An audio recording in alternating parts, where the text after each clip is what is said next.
Hi folks, you're with Tacitus Today, viewer Pushback channel, and thank you for joining this live stream. Please listen to this presentation as you would a radio broadcast. In this essay, I'd like to talk about, well, a couple of things actually.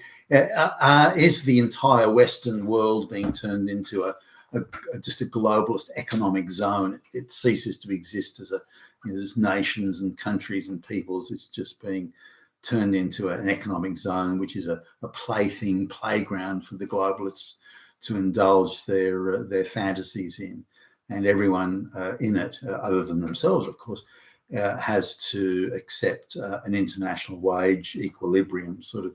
So is that where the globalists want to go? That the commodification of all employment, other than their own, of course, the commodification of all employment, and that from that will be, if you extend it out to its sort of natural conclusion, will involve or will create international wage equilibrium that anyone from anywhere in the world can be slotted into. Now, I guess we need to sort of really come to grips with the idea that 85 to, depending on whose numbers you're looking at, 85 to 88% of the world's population either is living in third world or near third world status. So it's only a very small proportion of the world's population lives in, or hitherto at least, lives in first world status. And the majority of the wealth of the world is with the highly productive, very organized, very well administered and so on West, which is why everyone from third world country wants to come to the West. Sure, they scream about racist Nazi Hitler and but they all want to come. And why are their country shitholes and basket case and failed states that they've been for thousands of years, and they're not getting any better.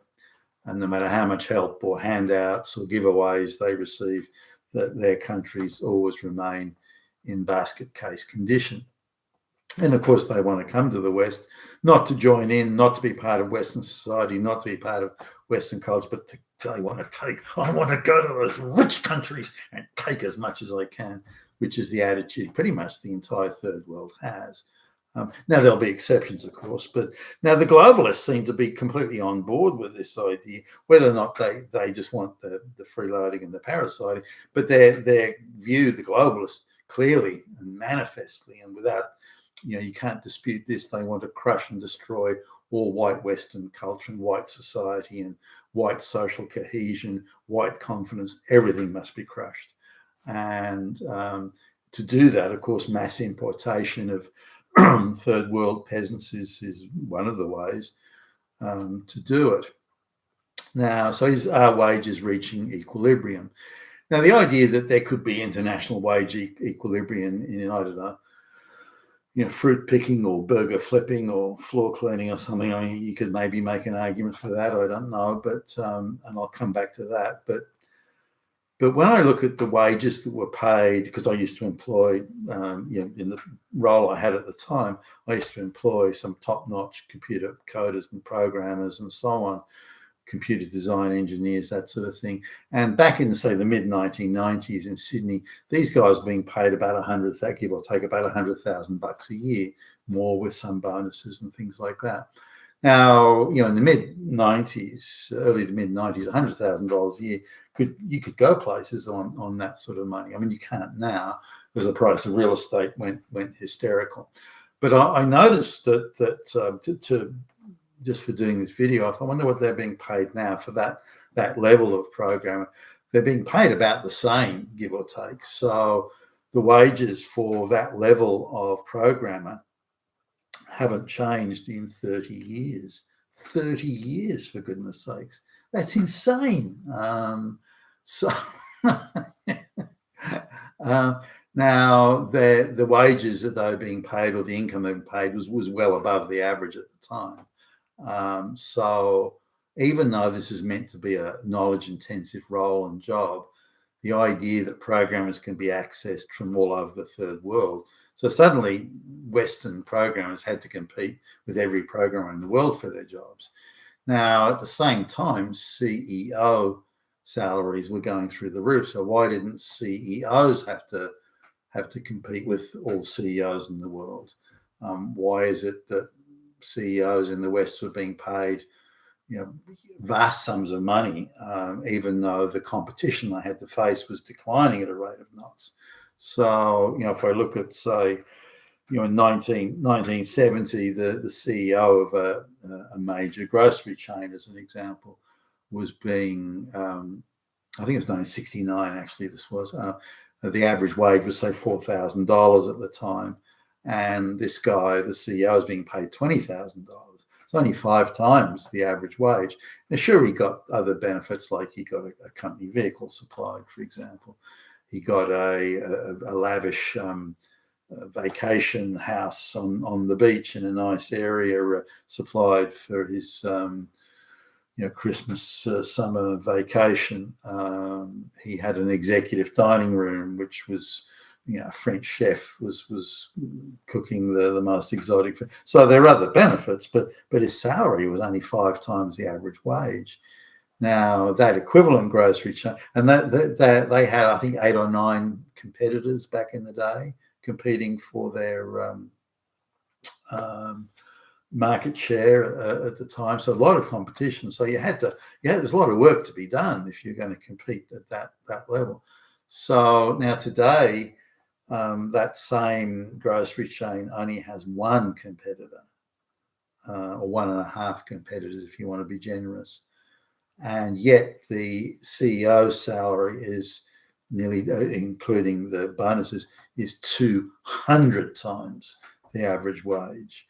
So from 5 times the average wage to 200 times the average wage. So why aren't we seeing competition at the same way as you're seeing it for computer programmers? Why aren't we seeing competition at the CEO level, which is the same? Why are CEOs having much less competition? Not only market competition that they have to face much less of, but competition for the jobs. Clearly, these people are being allocated and gifted jobs through a crony network, a crony economy. They're not competing with CEOs from around the world. Now, there's a guy who was he was CEO of this financial magazine group, and he was doing an Australian tour some years ago, and he was brutal. He just said, look, if you're just a Western worker, you're now going to have to compete with every worker in the world. That's globalization. That's how it is. If you don't like it, just suck it up. Too bad. And so you're going to have to work. I'm paraphrasing here. You're going to have to work 40% more hours, or accept a 40% reduction in your standard of living. And it's up to you to make the adjustment, but you're going to have to work harder and accept a lower standard of living. And that's how it is. And you have to compete now, and So now it actually was worse than he was saying. The standard of living has fallen by more than 2/3 since the 1970s. So it was more brutal than even he thought. And his sort of version was brutal. So now he gets paid $2 million a year, this guy. And so now an equivalent CEO in India, for example,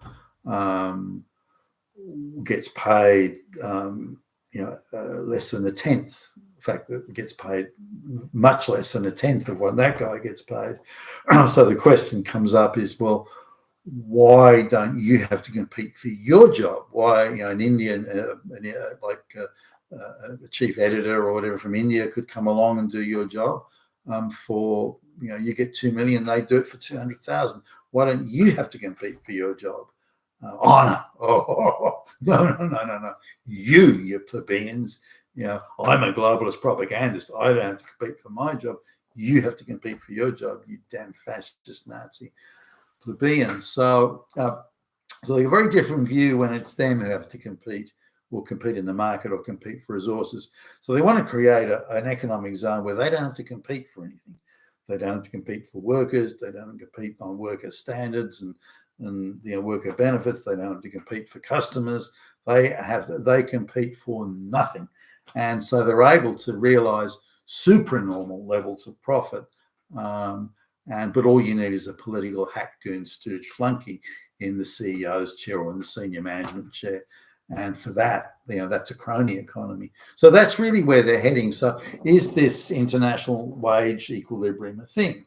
Now, whether it's going to become an equilibrium, there are still programmers in India that get paid $5,000 a year, and they want to come to work in the West, the United States, whatever, under H-1B visa scams and the like, where they're going to get paid $60,000 a year. But the cost of living is much higher in the US. And in programmers from India that have come to, say, Canada to work, and some of them are going back saying, hey, I get paid more, but the cost of living is way more in Canada than it is in India. So really, I'm not any better off. And so I'm going to go back to India. Now, there are other reasons why you'd stay in the West. It's not as crowded, it's better run, it's better ordered, there's less corruption, this sort of stuff. So there are other reasons. But coming back to this idea of wage equilibrium, are we heading to that point? Because a lot of factories and so on have been moved from the West to the third world countries. Now, sure, the third world countries are much less productive. The quality of the goods produced there is much lower, and so on. So there's an overall trade-off going on there. For example, say tools like wrenches and whatnot that I bought 40 years ago. They're still just as good and serviceable today as when the day I bought them. Now, I can't say that about the cheaper tools made in India and China that I might buy. I've had wrenches just break off in my hand. And they haven't like put an extender lever bar or anything on them. They just the quality of the steel is piss poor, so it just breaks. So I can't say I've any tools that I bought even 5 years ago or 10 years ago that I may use regularly that were cheap Chinese and Indian stuff. Very hardly any of it has survived or is still in use today. So it goes to show you that even though you're saving money on one side, given you have to replace these things so often, whether it be clothing or electronics or mechanics tools or anything like that, given you have to replace it so often, it's to some extent a false economy, these cheaper items you have. So there's been a mass sending of manufacturing jobs offshore to again, cheap labour third world countries. And it started off as just at the very bottom end, but it kept on growing so that really value-add manufacturing was being sent offshore, which has created vast swathes of Rust Belt type depression and unemployment across all sorts of first world countries.